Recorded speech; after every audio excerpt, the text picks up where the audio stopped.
I'm about to reveal something that may genuinely shock you. Something so deeply woven into your daily routine that you've never questioned it, yet it quietly raises your stroke risk every single day.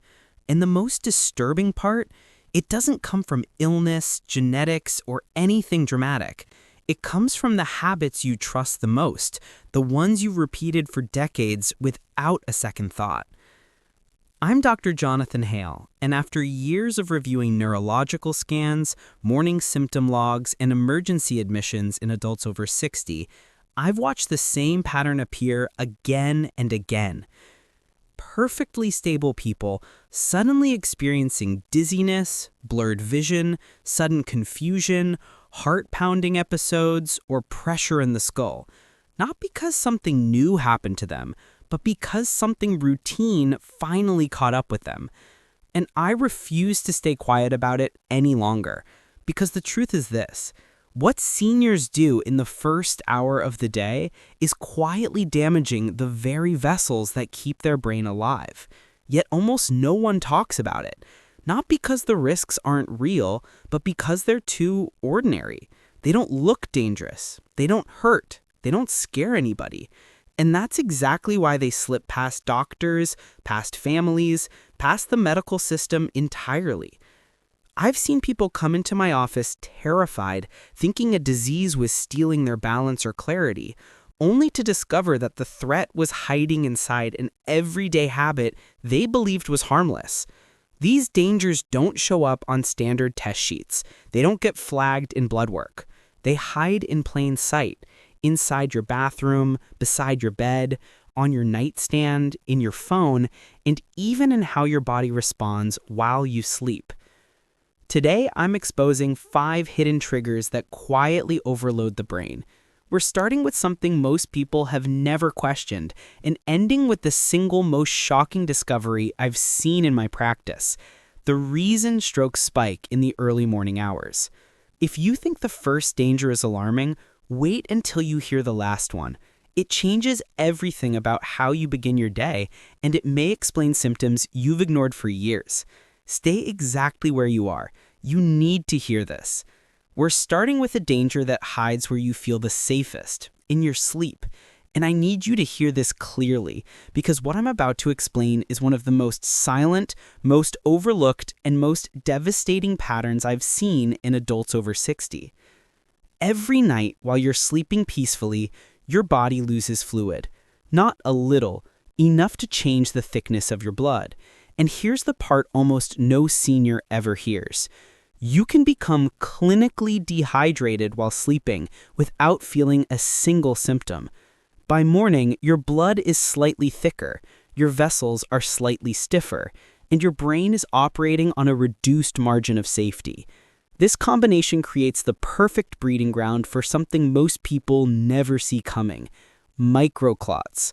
Tiny, silent blockages forming inside your bloodstream before your day even begins. These aren't dramatic. They don't cause pain. They don't announce themselves. They form quietly, and they strike fast.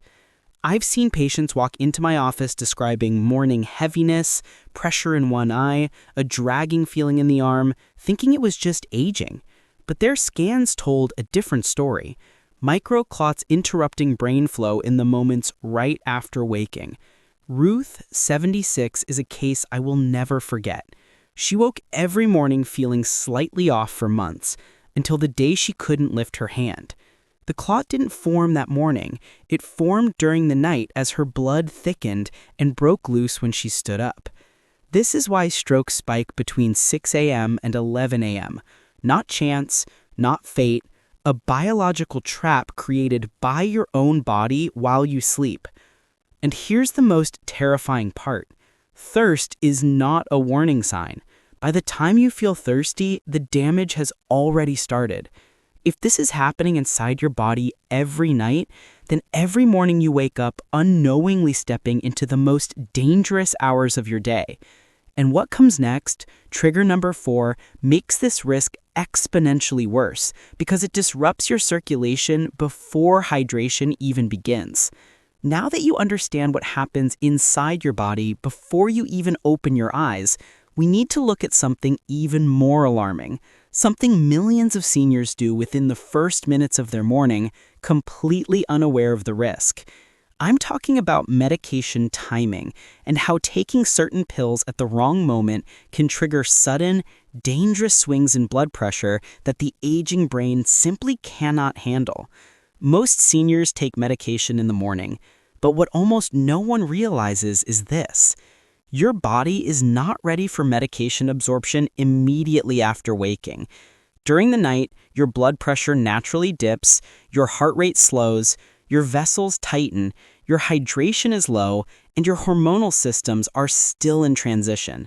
Then suddenly, before rehydrating, before stabilizing circulation, before your body is even woken up internally, you swallow medications that rely on proper fluid balance and vessel tone to work safely, and the result can be catastrophic.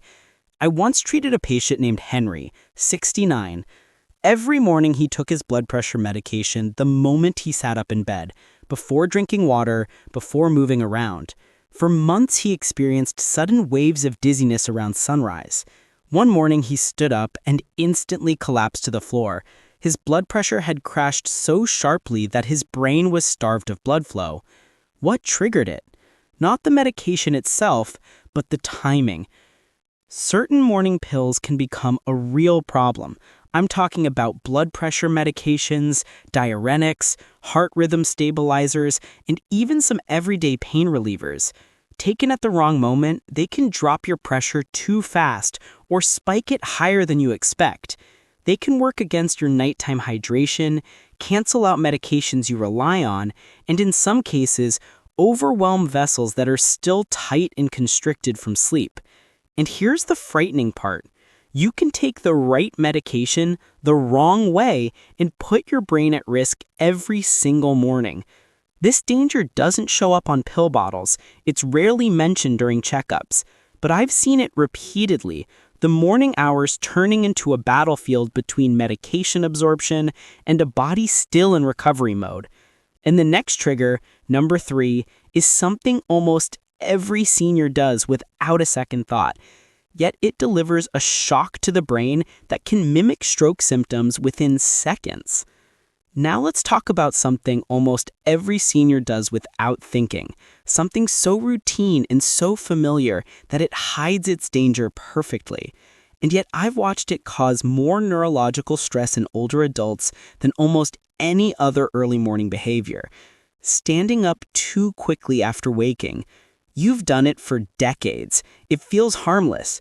But after age 60, this single movement can create a sudden internal crisis your brain is simply no longer built to handle. Here's what most people never realize. When you sleep, your blood settles evenly, your pressure stabilizes, your vessels relax into a low-demand state. But the moment you stand abruptly, gravity pulls blood downward like a trap door opening beneath your circulation. In younger adults, the vessels snap into action instantly. But in older adults, the vessels respond too slowly, and for a few seconds, your brain is left without the oxygen it needs. And those seconds are not harmless. What many seniors describe as just dizziness is actually a brief oxygen shortage inside the brain. I've seen this pattern hundreds of times, and it is far more serious than most people want to believe. Listen carefully because these are the warning signs most seniors ignore. The room suddenly tipping, your vision dimming from the edges, a strange pressure building behind the eyes, your legs wobbling for a split second, or that eerie moment where the whole world goes quiet. Those aren't harmless. Those are your brain saying it's not getting what it needs. These are not aging problems. These are warning signals. Your brain saying it can't adapt fast enough. Robert, 71, ignored these warnings for years. He always goes away, he said. Until one morning, he stood up and the familiar rush hit harder than ever. His knees collapsed. He fell sideways into the dresser, unable to speak clearly for almost a full minute. He later told me he genuinely thought he was about to pass out. His scan showed transient cerebral perfusion, the same pattern I see in patients moments before a mini-stroke. Your brain expects a gentle transition after sleep. When you force it into crisis mode the moment you stand, you repeat a pattern that gradually weakens vessel stability and strains the neural pathways responsible for balance, speech, and memory. And as concerning as this is, it still isn't the most dangerous part of your morning, because trigger 2 strikes the brain faster than gravity, and it doesn't come from your body, it comes from your emotions. Now we move to a danger most people never consider, because it doesn't come from the body or the environment or even from a physical action. It comes from something far more subtle and far more powerful: your emotions. Specifically, what happens to your brain when you check your phone within seconds of waking. Every morning, before your brain has stabilized